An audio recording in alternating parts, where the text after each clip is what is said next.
Thank you for downloading this audio title, published by thoughtaudio.com.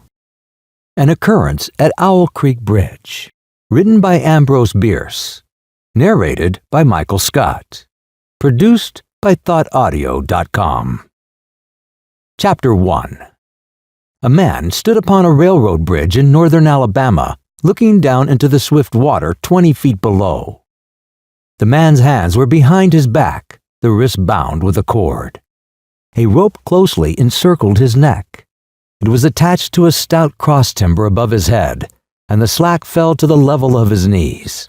Some loose boards laid upon the sleepers supporting the metals of the railway supplied a footing for him and his executioners, 2 private soldiers of the Federal Army, directed by a sergeant who in civil life may have been a deputy sheriff. At a short remove upon the same temporary platform was an officer in the uniform of his rank, armed. He was a captain. A sentinel at each end of the bridge stood with his rifle in the position known as support. That is to say, vertical in front of the left shoulder, the hammer resting on the forearm thrown straight across the chest, a formal and unnatural position, enforcing an erect carriage of the body. It did not appear to be the duty of these 2 men to know what was occurring at the center of the bridge. They merely blockaded the 2 ends of the foot planking that traversed it. Beyond one of the sentinels, nobody was in sight. The railroad ran straight away into a forest for 100 yards, then curving was lost to view. Doubtless, there was an outpost farther along. The other bank of the stream was open ground, a gentle acclivity topped with a stockade of vertical tree trunks, loopholed for rifles, with a single embrasure through which protruded the muzzle of a brass cannon commanding the bridge. Midway of the slope between bridge and fort were the spectators. A single company of infantry in line, at parade rest, the butts of the rifles on the ground, the barrels inclining slightly backward against the right shoulder, the hands crossed upon the stock. A lieutenant stood at the right of the line, the point of his sword upon the ground, his left hand resting upon his right. Excepting the group of 4 at the center of the bridge, not a man moved. The company faced the bridge, staring stonily, motionless. The sentinels, facing the banks of the stream, might have been statues to adorn the bridge. The captain stood with folded arms, silent, observing the work of his subordinates, but making no sign. Death is a dignitary who, when he comes announced, is to be received with formal manifestations of respect, even by those most familiar with him.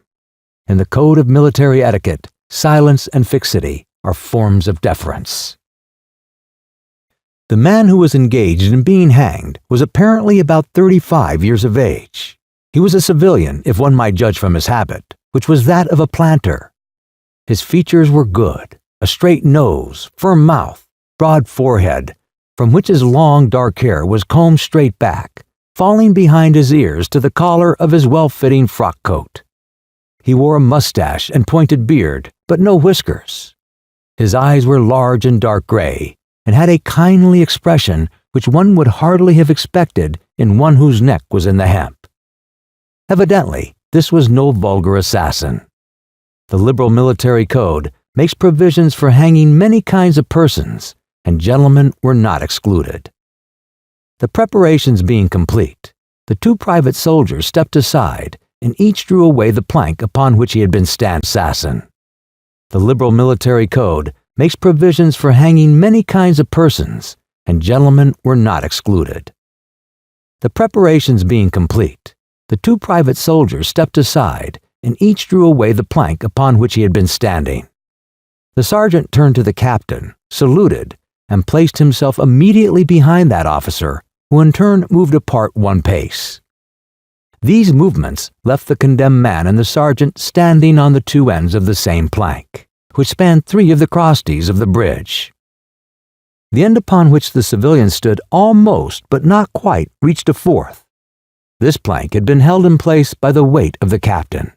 It was now held by that of the sergeant. At a signal from the former, the latter would step aside, the plank would tilt, and the condemned man go down between 2 ties.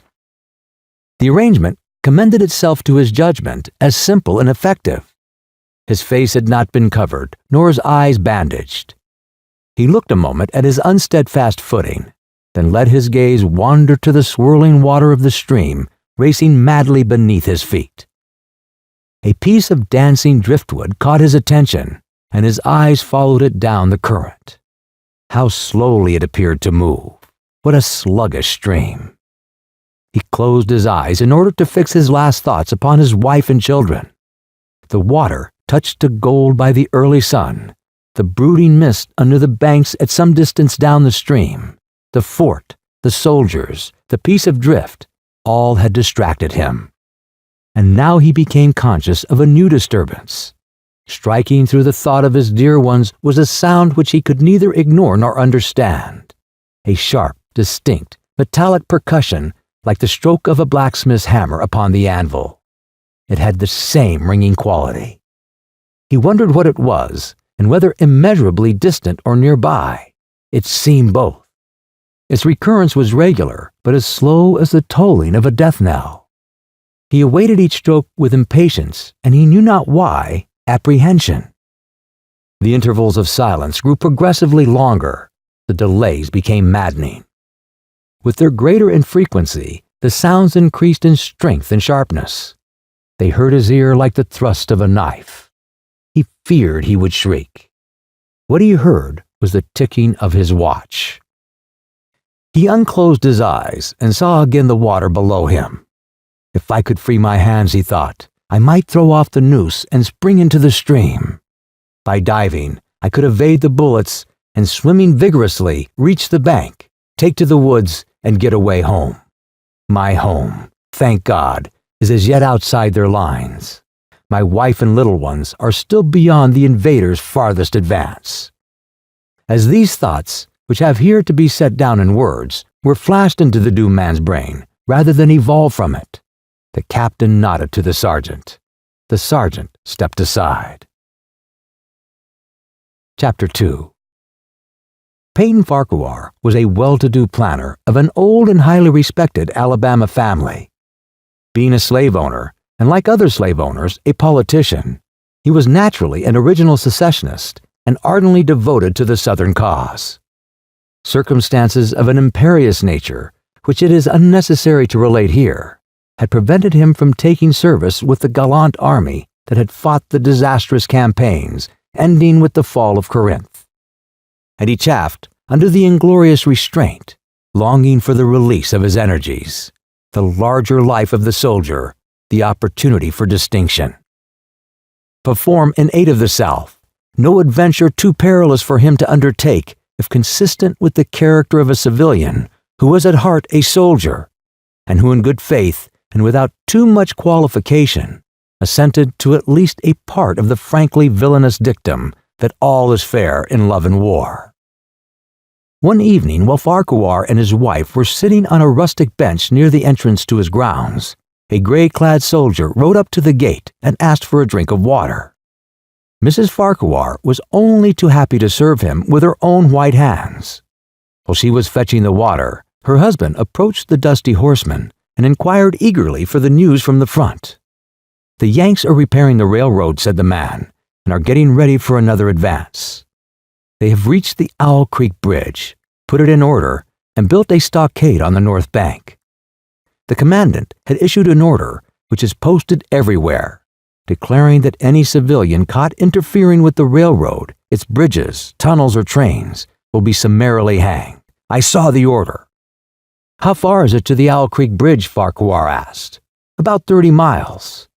"Is there no force on this side of the creek?" "Only a picket post half a mile out on the railroad, and a single sentinel at this end of the bridge." Suppose a man, a civilian and student of hanging, should elude the picket post and perhaps get the better of the sentinel, said Farquhar, smiling. What could be accomplished? The soldier reflected. "I was there a month ago," he replied. "I observed that the flood of last winter had lodged a great quantity of driftwood against the wooden pier at this end of the bridge. It is now dry and would burn like tow." The lady had now brought the water, which the soldier drank. He thanked her ceremoniously, bowed to her husband, and rode away. An hour later, after nightfall, He repassed the plantation, going northward in the direction from which he had come. He was a Federal scout. Chapter 3. As Peyton Farquhar fell straight downward through the bridge, he lost consciousness and was as one already dead. From this state he was awakened, ages later it seemed to him, by the pain of a sharp pressure upon his throat, followed by a sense of suffocation. Keen, poignant agonies seemed to shoot from his neck downward through every fiber of his body and limbs. These pains appeared to flash along well-defined lines of ramification and to beat with an inconceivably rapid periodicity. They seemed like streams of pulsating fire heating him to an intolerable temperature. As to his head, he was conscious of nothing but a feeling of fullness, of congestion. These sensations were unaccompanied by thought. The intellectual part of his nature was already effaced. He had power only to feel, and feeling was torment. He was conscious of motion. Encompassed in a luminous cloud, of which he was now merely the fiery heart, without material substance, he swung through unthinkable arcs of oscillation like a vast pendulum. Then all at once, with terrible suddenness, the light about him shot upward with the noise of a loud splash. A frightful roaring was in his ears, and all was cold and dark. The power of thought was restored. He knew that the rope had broken, and he had fallen into the stream. There was no additional strangulation. The noose about his neck was already suffocating him and kept the water from his lungs. To die of hanging at the bottom of a river, the idea seemed to him ludicrous. He opened his eyes in the darkness and saw above him a gleam of light, but how distant, how inaccessible, and fainter, until it was a mere glimmer. Then it began to grow and brighten, and he knew that he was rising toward the surface. Knew it with reluctance, for he was now very comfortable. To be hanged and drowned, he thought, that is not so bad, but I do not wish to be shot. No, I will not be shot. That is not fair. He was not conscious of an effort, but a sharp pain in his wrist apprised him that he was trying to free his hands. He gave the struggle his attention, and as an idler might observe the feat of a juggler, without interest in the outcome. What splendid effort! What magnificent, what superhuman strength! Ah, that was a fine endeavor. Bravo! The cord fell away. His arms parted and floated upward, the hands dimly seen on each side in the growing light. He watched them with a new interest as first one and then the other pounced upon the noose at his neck. They tore it away and thrust it fiercely aside, its undulations resembling those of a water snake. Put it back, put it back. He thought he shouted these words to his hands, for the undoing of the noose had been succeeded by the direst pang that he had yet experienced. His neck ached horribly. His brain was on fire. His heart, which had been fluttering faintly, gave a great leap, trying to force itself out of his mouth. His whole body was racked and wrenched with an insupportable anguish, but his disobedient hands gave no heed to the command. They beat the water vigorously with quick, downward strokes, forcing him to the surface. He felt his head emerge. His eyes were blinded by the sunlight. His chest expanded convulsively, and with a supreme and crowning agony, his lungs engulfed a great draught of air, which instantly he expelled in a shriek. He was now in full possession of his physical senses. They were indeed preternaturally keen and alert. Something in the awful disturbance of his organic system had so exalted and refined them that they made record of things never before perceived. He felt the ripples upon his face and heard their separate sounds as they struck. He looked at the forest on the bank of the stream and saw the individual trees, the leaves, the veining of each leaf, saw the very insects upon them, the locusts, the brilliant-bodied flies, the gray spiders stretching their webs from twig to twig.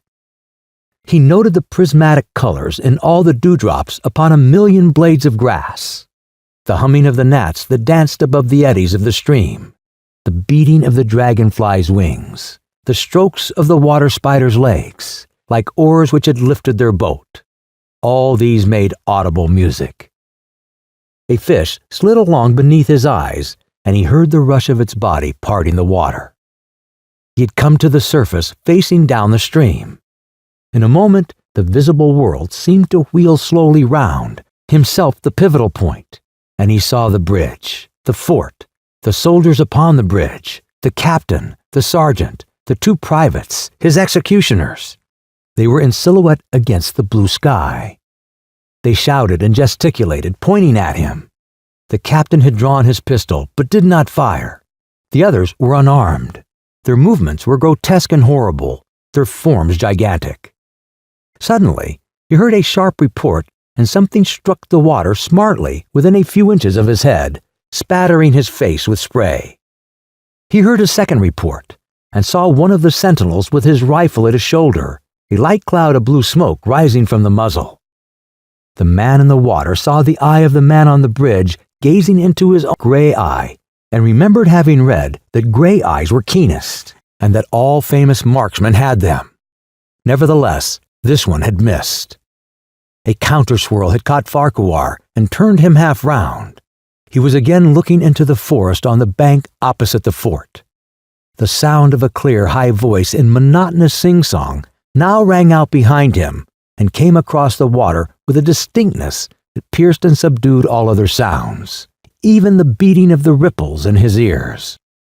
Although no soldier, he had frequented camps enough to know the dread significance of that deliberate, drawling, aspirated chant. The lieutenant on shore was taking a part in the morning's work. How coldly and pitilessly, with what an even, calm intonation, presaging and enforcing tranquility in the men, and with what accurately measured intervals fell those cruel words. "Attention, company! Soldier arms! Ready! Aim! Fire!" Farquhar dived as deeply as he could. The water roared in his ears like the voice of Niagara, yet he heard the dull thunder of the volley, and rising again toward the surface, met shining bits of metal, singularly flattened, oscillating slowly downward. Some of them touched him on the face and hands, then fell away, continuing their descent. One lodged between his collar and neck. It was uncomfortably warm, and he snatched it out.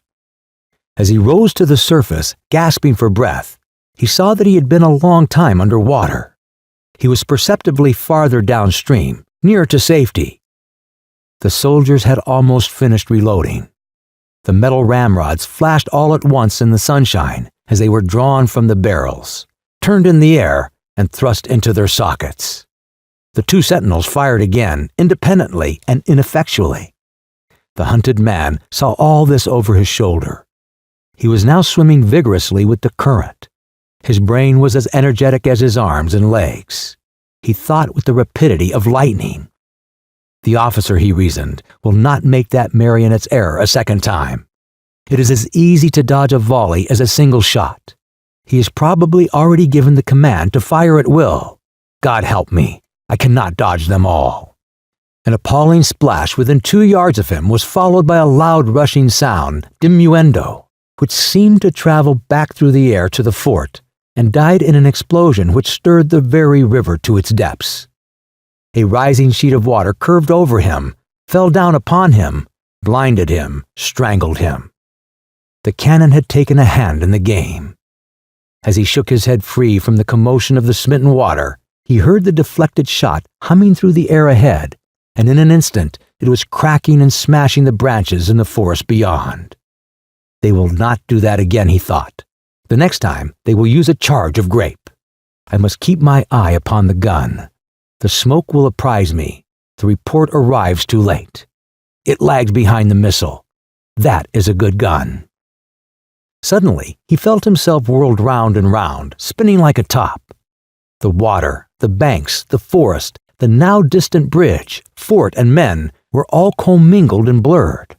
Objects were represented by their colors only.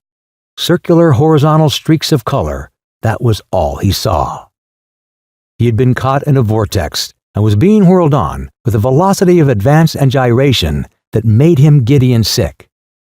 In a few moments, he was flung upon the gravel at the foot of the left bank of the stream, the southern bank, and behind a projecting point which concealed him from his enemies. The sudden arrest of his motion, one of his hands on the gravel, restored him, and he wept with delight.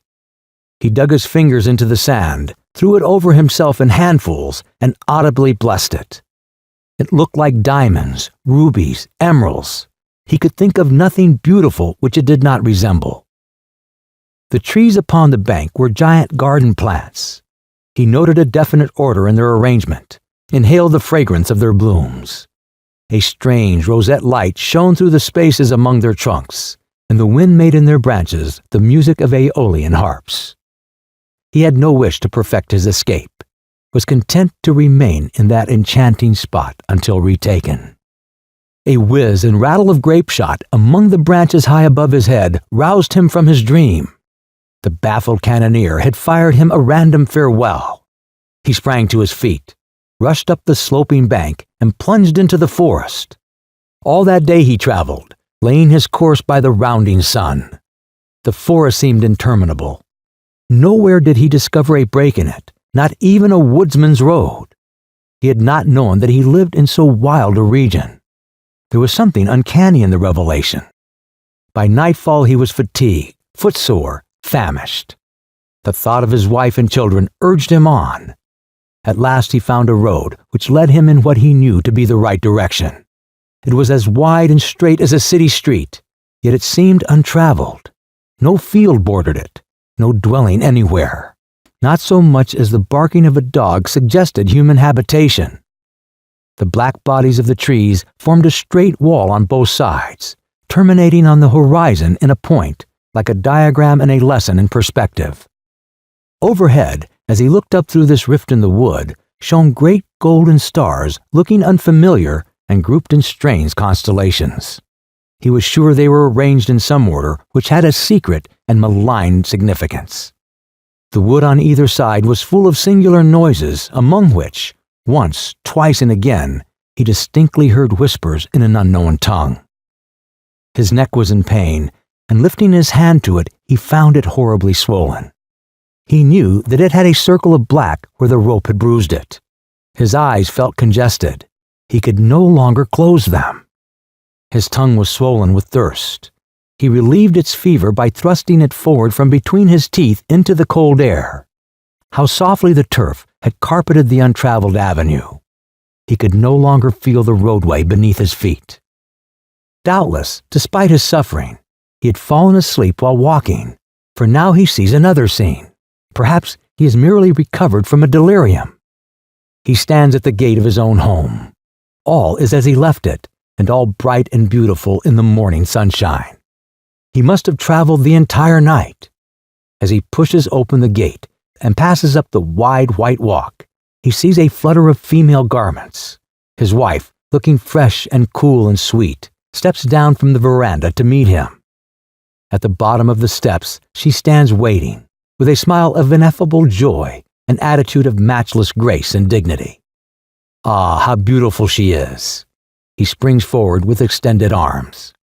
As he is about to clasp her, he feels a stunning blow upon the back of his neck. A blinding white light blazes all about him with a sound like a shock of a cannon. Then all is darkness and silence. Peyton Farquhar was dead. His body, with a broken neck, swung gently from side to side beneath the timbers of the Owl Creek Bridge. We hope you enjoyed this interesting audio title. For more information on all of our titles, please visit us at thoughtaudio.com.